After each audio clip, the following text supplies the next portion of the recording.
اب دوسرا اہم ٹاپک اس حوالے سے آ رہا ہے کہ سورہ الزمر کی آیت نمبر ہے 38. وَلَئِن سَأَلْتَهُم مَّن خَلَقَ السَّمَاوَاتِ وَالْأَرْضِ، اے نبی علیہ السلام اگر آپ ان سے پوچھیں بتاؤ زمین و آسمان کو کس نے بنایا ہے، لَيَقُولُنَّ اللَّهُ، تو یہ کہیں گے کہ یہ ضرور اللہ نے بنایا ہے. انڈیا، پاکستان، بنگلہ دیش، سب کانٹیننٹ اور افغانستان کے عالم کہتے ہیں اور یہاں کے بزرگ کہتے ہیں کہ یہ قرآن جن پہ نازل ہوا وہ تو اللہ کو ہی نہیں مانتے تھے، اور نبی علیہ السلام کو قرآن میں کہا جا رہا ہے کہ آپ ان کافروں سے پوچھیں مشرکین عرب سے کہ یہ زمین و آسمان کس نے بنایا ہے، تو کہیں گے اللہ نے. قل افرأیتم ما تدعون من دون اللہ، اے نبی علیہ السلام ان سے فرمائیے ذرا بھلا دیکھو تو کہ جب تم اللہ کو مان رہے ہو کہ زمین و آسمان کا خالق اللہ ہے، ما تدعون من دون اللہ، کہ جن ہستیوں کو تم اللہ کے مقابلے پر پکار رہے ہو، عبادت کا لفظ نہیں آیا، پکارنے کا ہے، دعا کر رہے ہو ان سے، کیونکہ الدعاء هو العبادہ. مسئلہ نمبر 3 میرا، دعا صرف اللہ ہی سے دیکھ لیں. یہ دعا کا ترجمہ نا ہمیشہ یہ یہاں پہ بھی دیکھیں پیر کرم شاہ صاحب نے بھی ترجمہ چینج کر دیا ہے کہ بھلا بتاؤ جن ہستیوں کو تم پوج رہے ہو، کیونکہ ان کو پتہ ہے دعا کر دیا تو سارا فارغ ہو جانا ہے پورا مسئلہ کی.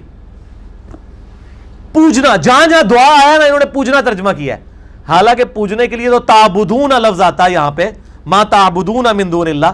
یہ اللہ کو بھی پتا تھا اصل شرک اس میں ہونا ہے، اسی لیے نعبدو کے بعد نستعین بھی آیا ہے، ورنہ نعبدو میں نستعین شامل ہے.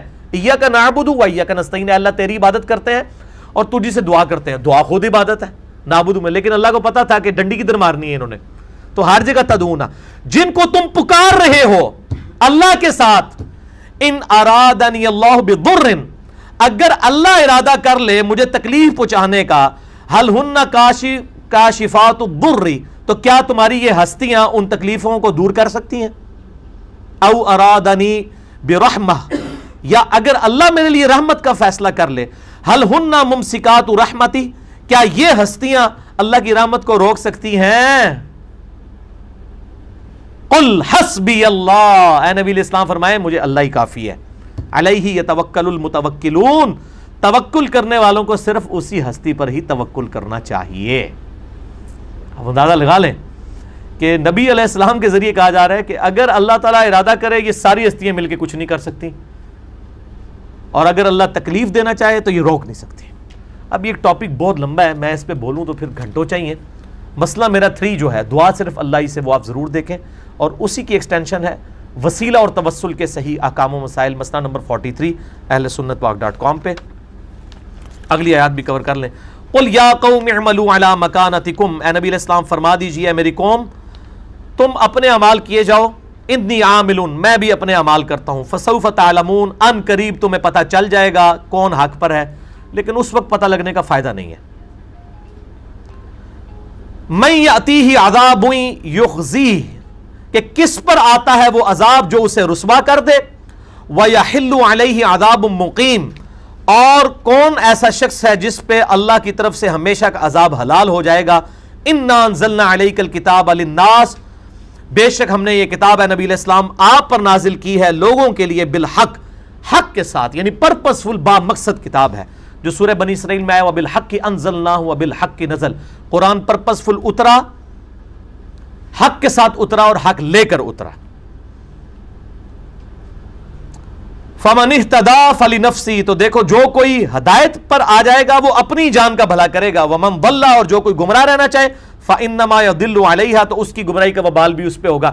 یعنی اے نبی علیہ السلام ان کو کہہ دیجئے اگر آپ ہماری بات نہیں قبول کرتے، میری دعوت قبول نہیں کرتے، مجھے کوئی فرق نہیں پڑنا، قبول کرو گے فائدہ تمہارا ہے، نہیں کرو گے نقصان تمہارا ہے. وَمَا أَنْتَ عَلَيْهِمْ بِوَكِيلٍ، اور اے نبی علیہ السلام فرما دیجئے میں تم پر داروغہ بنا کر نہیں بھیجا گیا، میں تمہارا وکیل نہیں ہوں.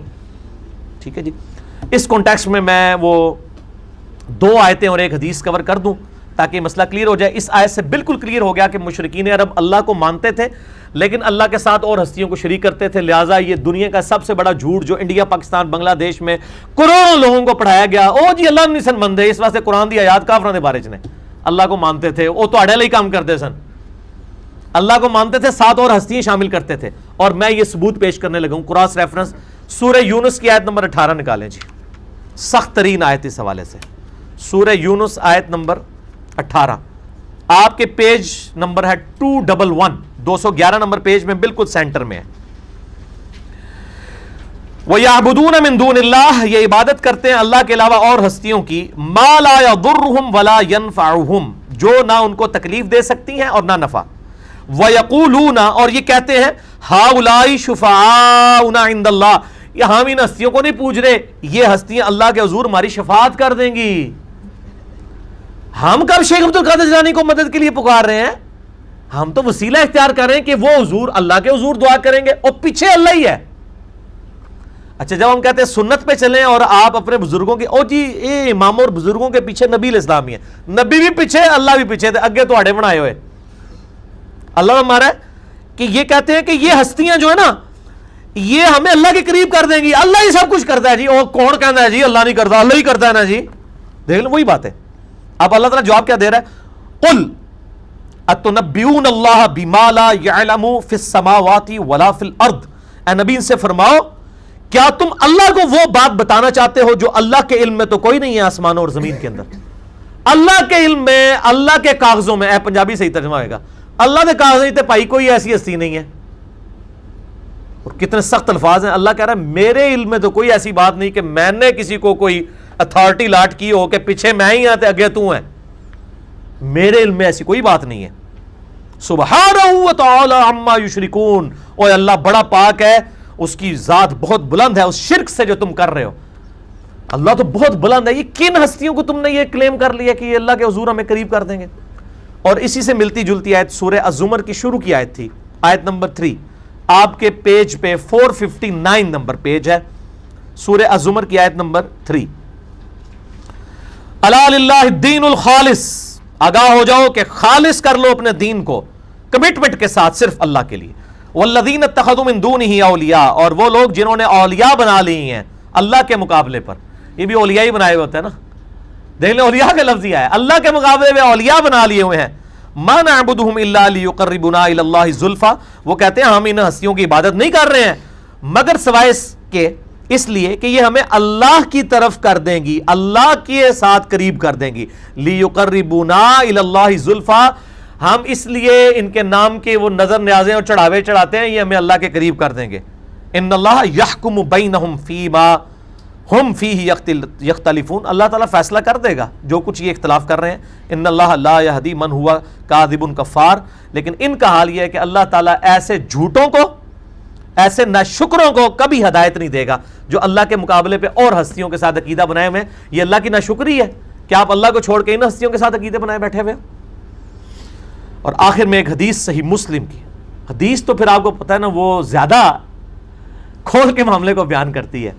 آیت تو قرآن تو پتہ ہے نا ساڑھے خلاف ہی نازل ہو آیا ہے، قرآن دی آیتاں تو ڈائریکٹ نہیں پڑھنی چاہیے نا، حدیثوں میں پھر بھی کوئی ان کو کوئی راستہ مل جاتا ہوتا ہے۔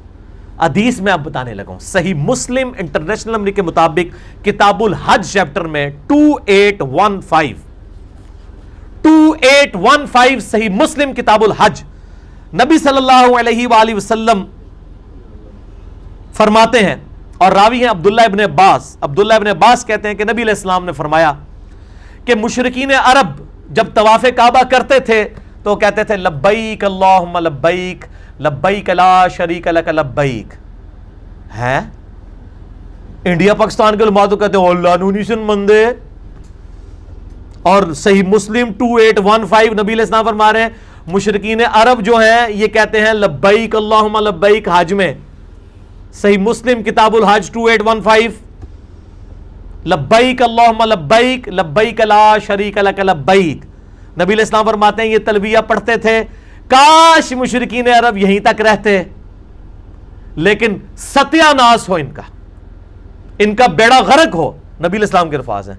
یہ آگے کہہ دیتے تھے لا شریک الا شریکن ہوا لک تملک، کہ اللہ تیرا کوئی شریک نہیں ہے سوائے اس کے کہ جو تو نے خود ہی اپنے ساتھ کسی کو شریک ٹھہرایا ہوا ہے، اور اس کا بھی اصل مالک تو ہی ہے، پیچھے تو ہی ہے، یہ پیچھے تو ہی عقیدہ ہی مشرکین عرب کا بھی تھا۔ اے اللہ تیرا کوئی شریک نہیں ہے سوائے ان ہستیوں کے جن کا مالک بھی تو ہی ہے، ہم اگر ان کو پکار بھی رہے ہیں لات منات عزا کو تو اے اللہ پیچھے تو ہی ہے۔ انڈیا پاکستان بنگلہ دیش کا بھی بندہ کہتا ہے یہاں پہ بھی سو کالڈ گستاخ رسول کہنا چاہیے، اپنے آپ کو عاشق رسول سمجھتا ہے، وہ کہتا ہے پیچھے اللہ ہی ہے۔ یہ مشرکین عرب بھی کہتے تھے اے اللہ تیرا کوئی شریک نہیں سوائے اس کے کہ جو تو نے خود ٹھہرا لیے میں اور ان کے پیچھے بھی تو ہی ہے اللہ, ان کا مالک بھی تو ہے. لا شریک الا شریکن ہوا لکا تملکو, تیرا کوئی شریک نہیں سوائے اس کے کہ جس کو تو نے اختیار دیا ہوا ہے اور اس کا مالک بھی تو ہی ہے. جیسے کہتے ہیں وہ شیخ عبد القادر جیلانی کے پیچھے بھی اللہ ہی ہے, اللہ نے ان کو اختیار دیا ہوا ہے.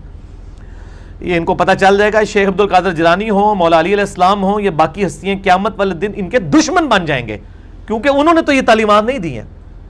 اسی کانٹیکسٹ میں میرا لیکچر ہے مسئلہ نمبر 121 کہ یہ ہستیاں قیامت والے دن دشمن ہو جائیں گی اپنے ہی ماننے والوں کی, جو سو کالڈ نام نہاد ماننے والے تھے, اور اللہ کے ساتھ مل کے ان کو دوزخ میں پھینکوائیں گی. مسئلہ 121 اہل سنت پاک.com پہ, اور آج کا ہمارا یہ مسئلہ نمبر انشاءاللہ 198 ہوگا, اسپیشل لیکچر. اللہ تعالیٰ سے دعا ہے جو حق بات میں نے کہی اللہ تعالیٰ ہمارے دلوں میں راسخ فرمائے. اگر جس بات میں میرے منہ سے کوئی غلط بات نکل گئی تو اللہ تعالیٰ ہمارے دلوں سے محو کر دے, ہمیں کتاب و سنت کی تعلیمات پر عمل کر کے دوسرے بھائیوں تک پہنچانے کی توفیق عطا فرمائے. ایک دفعہ دروشی پڑھیں, اللہم صلی علی محمد وعلی آل محمد کما صلیت علی ابراہیم وعلی آل ابراہیم انک حمید مجید. اللہم بارک علی محمد وعلی آل محمد کما بارکت علی ابراہیم وعلی آل ابراہیم انک حمید مجید. سبحانک اللہم وبحمدک اشہد ان لا الہ الا انت استغفرک واتوب الیک وما علینا الا البلاغ المبین. جزاکم اللہ خیرا واحسن الجزاء.